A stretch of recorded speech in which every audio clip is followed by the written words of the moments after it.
If you have a Podmic and want it to sound like the SM7B, I'm going to give you a quick EQ that'll work for any audio workstation or OBS.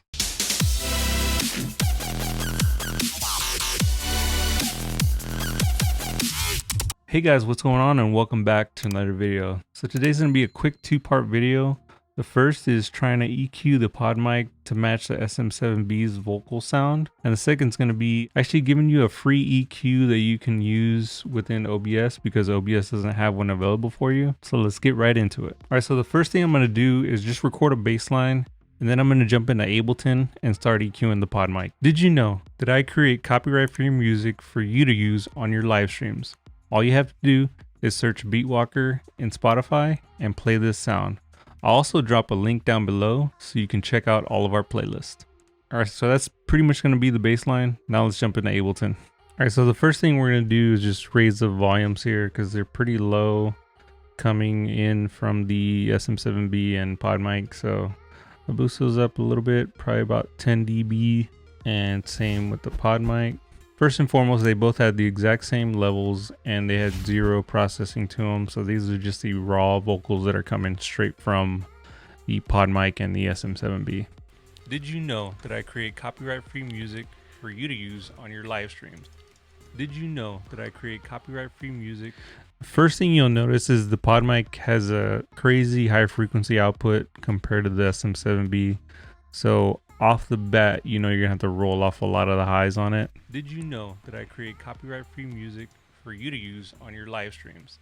All you have to do is search Beatwalker in Spotify. Actually, I already kind of cheated a little bit and I started an EQ. So this is the EQ that I have now with the Podmic. All you have to do is search Beatwalker in Spotify or play this sound. I'll also drop a link down below so you All you have to do is search Beatwalker in Spotify. All you have to do is search Beatwalker in Spotify. All you have to do is search Beatwalker in Spotify. We're really close right here. All you have to do is search Beatwalker in Spotify. All you have to do is search Beatwalker in Spotify. All you have to do is search Beatwalker in Spotify. I noticed that I need to boost up the lows a little bit more with the Podmic. You don't want to go too much because then it'll start sounding distorted. All you have to do is search Beatwalker in Spotify. All you have to do is search Beatwalker in Spotify. All you have to do is search Beatwalker in Spotify. All you have to do is search Beatwalker in Spotify or play this sound. I'll also drop a link down below so you can check out all of our playlists. So that's actually really close, and honestly to me the Podmic sounds a little bit more full than the SM7B. All you have to do is search Beatwalker in Spotify or play this sound. I'll also drop a link down below so you can check out all of our. But keep in mind that the SM7B doesn't have any processing, so if I added a little bit of high frequency and some fluff to it, compression, it would sound really great. But the point is trying to get the Podmic as close to the SM7B.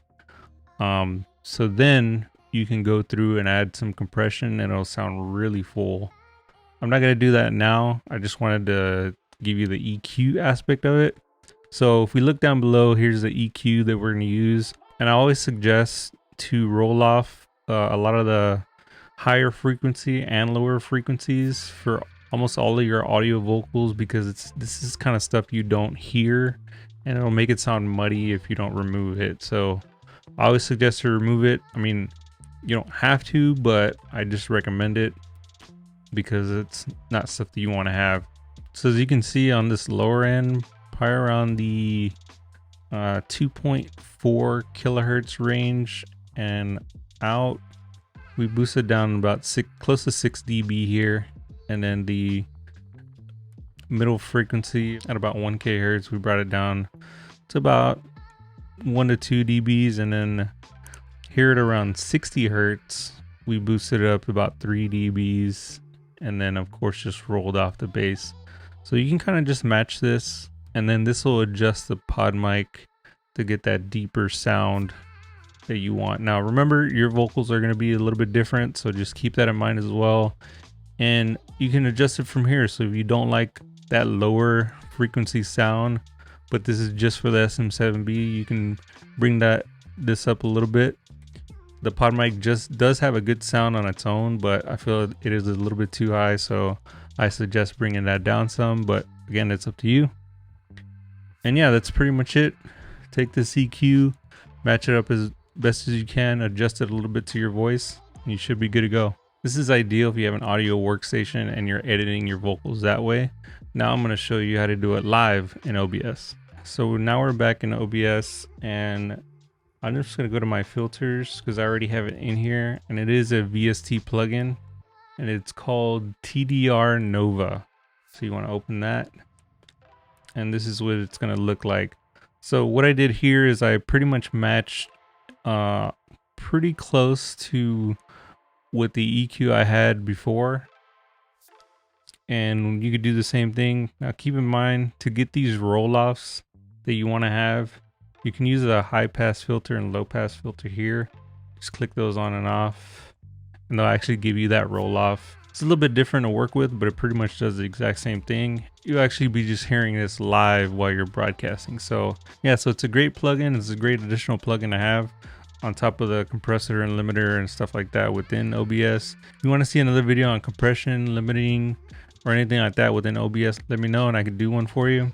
But for now, this is just trying to match the Podmic's vocality range to the SM7B. Alright guys, so that's pretty much going to be it for this video. I hope it helped. I hope it gave you a little bit of insight on EQing the Podmic to match the SM7B. If it did help, be sure to drop a like. And if you like stuff like this or want anything audio related, be sure to subscribe, and I will see you guys in the next one. Later guys.